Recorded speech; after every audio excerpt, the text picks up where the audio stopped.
Irmãos e irmãs, sempre o primeiro domingo da Quaresma começa com esse Evangelho, nas suas diversas versões, o Evangelho das tentações de Jesus no deserto, justamente porque esse Evangelho abre também esse caminho de 40 dias da Quaresma, tempo de penitência, de conversão. Quando a gente se depara com as três tentações que Jesus sofreu do inimigo, existem mil maneiras de contemplar, de refletir sobre elas, uma reflexão que nunca termina. Uma das maneiras que a gente pode enxergar e encarar essas três tentações é à luz daquela experiência do povo de Israel durante 40 anos no deserto, onde também o povo foi tentado e infelizmente caiu na tentação. E durante esse trajeto de 40 anos, as três tentações que aparecem aqui no Evangelho foram também as do povo de Israel. Tentação contra a esperança, com esse desespero pelo pão, o povo de Israel começa a murmurar contra Deus, dizendo: Deus nos mandou aqui para esse deserto para a gente morrer de fome. E Deus responde com o maná do deserto, pois existe a tentação do bezerro de ouro, tentação da idolatria. O povo desiste do amor a Deus, da adoração a Deus, para adorar um produto das próprias mãos, o bezerro feito de ouro. Por fim, a gente tem aquela tentação da água, a tentação do lugar chamado Massa ou Meriba, onde não havia água e o povo começa a tentar a Deus, desafiar a Deus. Será que Deus pode nos dar água nesse lugar deserto? E Deus diz para Moisés: vai naquela rocha, ordena que ela dê água. E nem Moisés acredita. E ao invés de fazer isso, diz para o povo: vocês acham que Deus é capaz de tirar a água dessa pedra? E ele, com raiva e frustração, bate naquela pedra com o seu cajado e começa a sair água daquela pedra. E ali Deus diz para todo o povo e também para Moisés: nenhum de vocês vai entrar na terra prometida. Até Moisés ele diz: você vai poder ver a terra de longe. Realmente, no fim da sua vida, Moisés sobe no Monte Nebo e enxerga a terra prometida, mas não entra nela. Então, essas mesmas tentações contra aquelas atitudes com Deus que a tradição católica chama as virtudes teologais, porque se referem a Deus, a fé, a esperança e a caridade. Então, aqui a gente encontra as mesmas tentações. Tentação do desespero, a tentação que vai contra a esperança, a tentação da idolatria, que vai contra o amor a Deus, a adoração a Deus, e a tentação contra a fé, que nos faz tentar a Deus e desafiar a Deus, duvidar do seu poder. Aqui Jesus nos fala, aqui o Evangelho nos fala da primeira tentação, a tentação do pão. Jesus com fome, depois de um jejum de 40 dias, O demônio convida ele a transformar as pedras em pão. E Jesus lembra todo esse caminho do povo de Israel no deserto e lembra a frase do Deuteronômio: Deus deu para vocês um pão que nem vocês, nem os pais de vocês conheciam, para que vocês aprendam que não só de pão vive o homem, mas de toda palavra que sai da boca de Deus. E esse maná do deserto tinha essa característica: ele só durava um dia. Então você tinha que esperar de Deus outra vez o maná no dia seguinte. Essa experiência é que ela está no coração do Pai Nosso, né? O pão nosso de cada dia nos dai hoje. E aqui a igreja sempre interpretou também, não só com relação ao pão, mas a Eucaristia, que é a palavra que sai da boca de Deus, né? Deus nos falou de muitos modos pelos profetas, diz a carta aos Hebreus, mas nos últimos tempos nos falou por meio do seu Filho. Então Jesus é a palavra definitiva de Deus, é a palavra que sai da boca de Deus, e essa palavra nós nos alimentamos nela na forma sacramental da Eucaristia. Por isso, quando pedimos nessa quarta invocação do Pai Nosso pelo pão, também estamos invocando o pão da Eucaristia, que nunca falte para nós, porque esse pão da Eucaristia é o último pão. Se ele faltasse no mundo, não haveria mais pão nem para aqueles que não acreditam. E aqui a gente lembra também daquela reflexão do Papa Bento XVI sobre a tentação do pão. Se é uma tentação também para a igreja, diante do espetáculo triste da fome, da miséria, de tantas pessoas que vivem abaixo da dignidade humana, a igreja é tentada a pensar da seguinte maneira: nós temos que resolver os problemas da humanidade, o problema da fome, o problema da injustiça, o problema da guerra, o problema, Depois, quando todos esses problemas estiverem resolvidos, aí nós vamos ter tempo para nos dedicar à oração, para nos dedicar a Deus.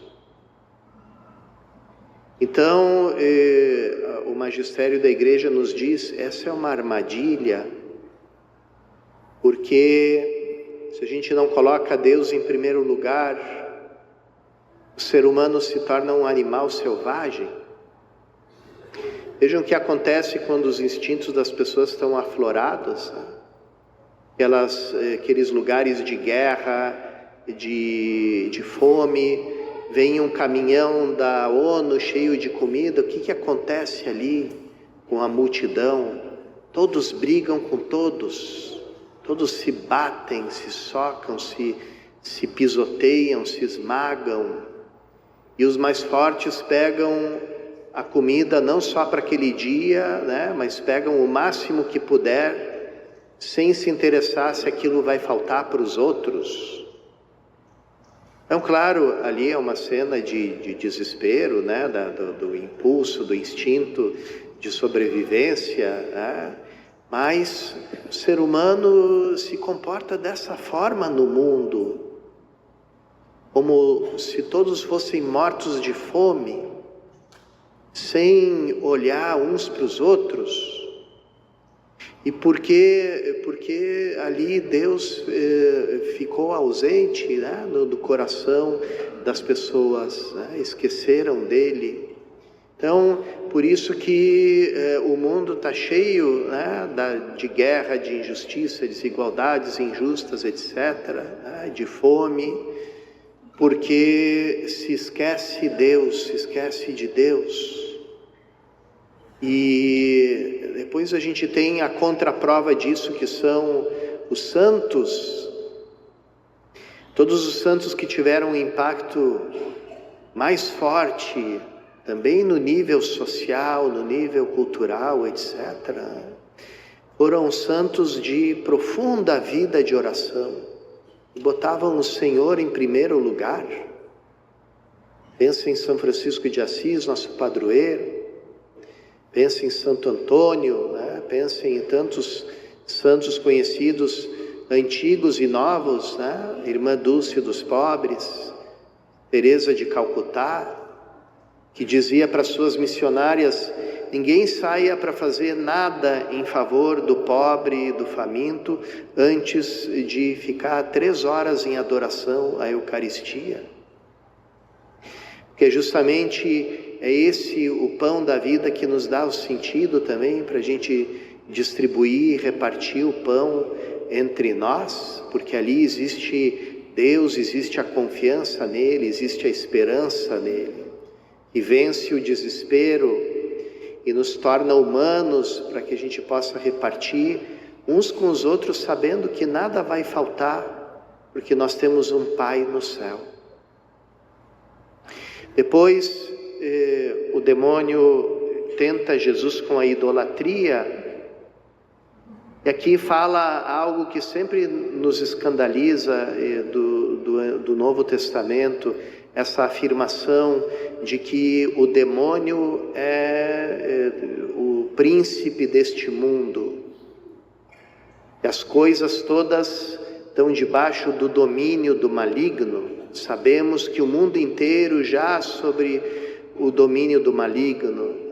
Depois São Paulo também chega numa das suas cartas a dizer que chamar o maligno de o Deus deste mundo. E aqui o inimigo, com toda a sua prepotência, diz: veja, todos os reinos do mundo, todos são meus. Você não vem para reinar no mundo inteiro, né? Você não é o rei dos reis, está aqui. Olha, estão aqui os teus reinos de graça, todos para ti, todos de uma vez. Mas tem um preço, você tem que me adorar. Então Jesus responde com aquele: adorarás o Senhor teu Deus, só a Ele servirás. O problema de quem não coloca Deus em primeiro lugar na vida, seja porque não crê, ou porque vive como se Deus não existisse, que dá na mesma. O problema não é que você fica sem Deus, o problema é que você se enche de deuses, um mais tirano do que o outro, um mais exigente do que o outro. E aí você entra não naquela lógica do filho, que é aquela que Jesus nos deu com a sua vida, mas na lógica do escravo que tem que servir a muitos senhores e muitos deuses ao mesmo tempo. E aí nós nos encontramos todos esgotados, cansados, sem liberdade, cheios de medo, cheios de fobias, cheios de temores, porque no nosso coração se instauraram inúmeros tronos de inúmeros deuses, todos eles feitos por mão humana e levando consigo o jeito próprio de ser do ser humano, ou seja, a tirania, a arrogância, a prepotência, as exigências injustas.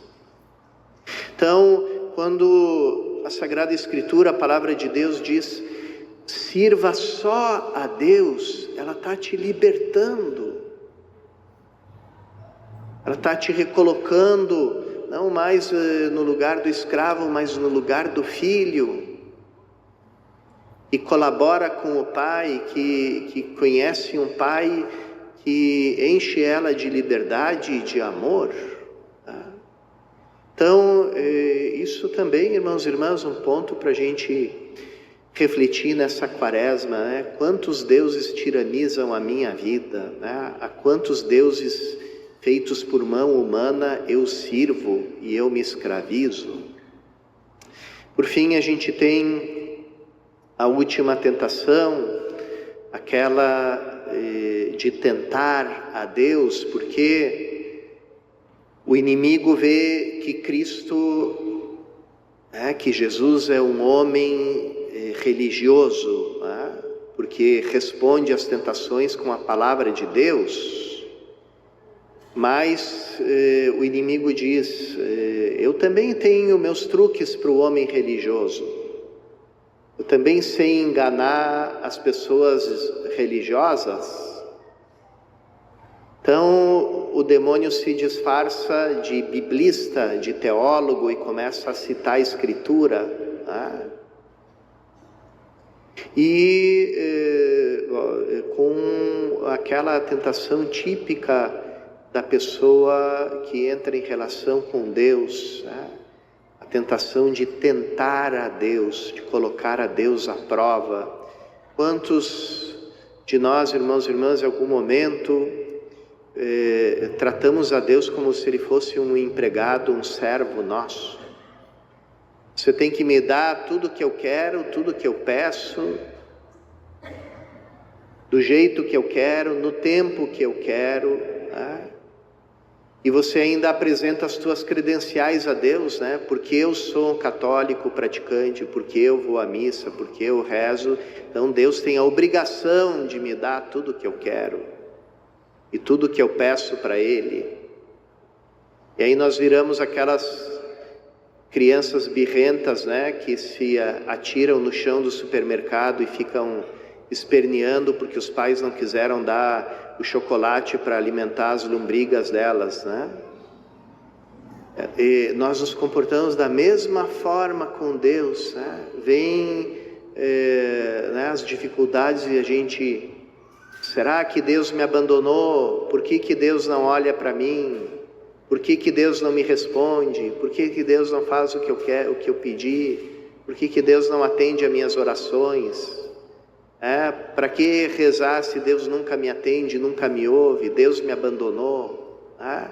Começamos com todo esse tipo de atitude diante de Deus, quando a atitude da pessoa de fé é justamente o contrário, não é quando Deus vai me atender às minhas vontades, mas como eu posso fazer a vontade de Deus na minha vida?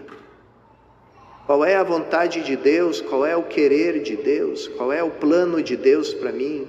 Qual é o chamado que Deus me fez? Que me faz? Como posso descobrir a vontade de Deus para mim? Para realizar essa vontade na minha vida? Para que não seja a minha vontade, mas a vontade de Deus a ser realizada. Então, pessoa de Deus, ela não se preocupa com a sua vontade, mas com a vontade de Deus e como ela vai realizar a vontade de Deus na sua vida, O que a gente encontra também no Pai Nosso, Seja feita a vossa vontade, assim na terra como no céu. Vamos pedir, irmãos e irmãs, nesse caminho de Quaresma, a graça de, junto a Cristo, unidos a Ele, vencermos todas as tentações do inimigo, para que Deus tenha o primeiro lugar na nossa vida e assim a gente experimente a alegria, a vitória, a paz que Deus coloca na nossa vida.